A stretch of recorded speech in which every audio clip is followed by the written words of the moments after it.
এই ভিডিওতে আমরা তোমাদের স্বাস্থ্য সুরক্ষা বিষয়ের একটি প্রশ্ন নিয়ে আলোচনা করব। শিক্ষার্থী, এই প্রশ্নটি এনসিটিভি থেকে প্রদত্ত নমুনা প্রশ্নের আলোকে তৈরি করা। এটি একটি স্কুলের প্রশ্ন। শিক্ষার্থী, এই ভিডিওতে আমরা প্রথমে তোমাদের প্রশ্নটা দেখাবো, তারপরে টিক চিহ্ন এবং এক কথায় প্রকাশের উত্তর দিব। তো শিক্ষার্থী, ভিডিওটি প্রথম থেকে শেষ পর্যন্ত মনোযোগ সহকারে দেখলে তোমার বার্ষিক পরীক্ষায় এই প্রশ্ন থেকে কমন আসবে। শিক্ষার্থী, তাই ভিডিওর একটি সেকেন্ডও মিস না করে প্রথম থেকে শেষ পর্যন্ত ভিডিওটি মনোযোগ সহকারে দেখো, এবং যাতে তোমার বার্ষিক পরীক্ষাটি ভালো হয়। তোমরা অনেকেই ভিডিও দেখো কিন্তু ভিডিওতে লাইক, কমেন্ট এবং চ্যানেলটি সাবস্ক্রাইব করতে ভুলে যাও। তাই অবশ্যই চ্যানেলটি এখনই সাবস্ক্রাইব করো এবং পাশে থাকা বেল আইকনটি বাজিয়ে দাও। শিক্ষার্থী, আর কথা না বাড়িয়ে চলো মূল ভিডিওটি শুরু করি। এই ভিডিওতে আমি প্রথমেই বলেছিলাম তোমাদের প্রথমে প্রশ্ন দেখাবো। এখানে মোট 15টি টিক চিহ্ন রয়েছে। সেই 15টি টিক চিহ্ন 1, 2, 3, 4 এভাবে মোট 15টি প্রশ্ন রয়েছে। সেই 15টি প্রশ্ন তোমরা দেখে নাও।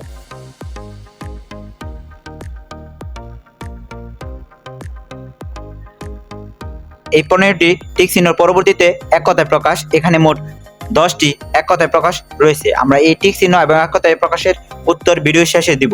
তার পরবর্তীতে আমরা দেখব খ বিভাগ। শিক্ষার্থী, খ বিভাগে সংক্ষিপ্ত প্রশ্ন রয়েছে 10টি। এই 10টি প্রশ্নের উত্তর দিতে হবে। প্রতিটি উত্তরের জন্য তুমি 2 মার্ক করে পাবে। পরবর্তীতে গ বিভাগ। গ বিভাগটি দৃশ্যপট বিহীন প্রশ্ন। এখানে মোট 5টি প্রশ্ন দেওয়া থাকবে। সেখান থেকে তুমি যে কোনো 3টি প্রশ্নের উত্তর দিতে হবে, অর্থাৎ 3 × 5 = 15। প্রতিটি প্রশ্নের জন্য 5 করে নাম্বার পাবে। শিক্ষার্থী, পরবর্তীতে গহ বিভাগ। গহ বিভাগ হলো দৃশ্যপট নির্ভর প্রশ্ন। এখানে মোট 60টি প্রশ্ন রয়েছে। সেখান থেকে মোট 5টি প্রশ্নের উত্তর দিতে হবে, অর্থাৎ প্রতিটি প্রশ্নের জন্য তুমি 8 করে নাম্বার পাবে, অর্থাৎ 5 × 8 = 40। অর্থাৎ গ্রহ বিভাগের উত্তর করতে পারলে তুমি 40 নাম্বার পাবে। শিক্ষার্থী, এখন দৃশ্যপট নির্ভর যে 60টি প্রশ্ন রয়েছে সেই 60টি প্রশ্ন দেখে নাও।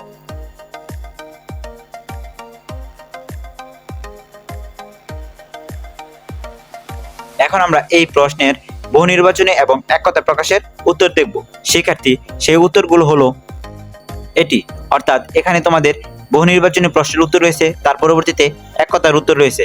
শিক্ষার্থী, এই প্রশ্নটি তোমরা এক কথায় এবং বহু নির্বাচনী প্রশ্নের উত্তর সহ পেয়েছো। আর বাকি যে প্রশ্নগুলো রয়েছে সেগুলোর উত্তর তুমি খুঁজে বের করে পড়ো, কারণ এই প্রশ্নগুলো থেকেই তোমাদের বার্ষিক পরীক্ষায় প্রশ্ন আসবে। শিক্ষার্থী, ভিডিওটি শেষ পর্যন্ত দেখার জন্য তোমাকে ধন্যবাদ। আসসালামু আলাইকুম।